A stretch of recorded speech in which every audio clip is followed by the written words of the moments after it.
Mask लगा हुआ है, मास्क ऊपर से पहना प्रेग्नेंट लेडी है, कुछ मान के चलिए काट लिया इसने, तो कितनी सुइयां है। मैडम आपने देखा नहीं कितनी प्रॉब्लम्स हो रही है सोसाइटीज में? थोड़ा सा सेंस है आपको? सिर्फ मास्क के लिए बोला, कुछ नहीं बोला, सिर्फ मास्क के लिए बोला। या हाँ of ऑब्वियसली। course, ठीक है, of course। ठीक है। जब कुत्ते काटते तो सीसीटीवी फुटेज चलते हैं ना न्यूज चैनल्स में।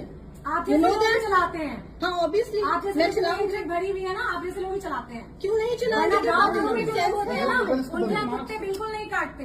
मास्क आप जैसे पहनो, लोगों अरे को ही यार कुत्ते इसको मास्क काटते हैं। पहनाने के लिए बोला, सिर्फ मैं नहीं इतना ही बोला है, पहनाऊंगी। इतना आप ही यहाँ बोला कार्टून में है। इतना भी खड़ा रहना, रह जाओ आप।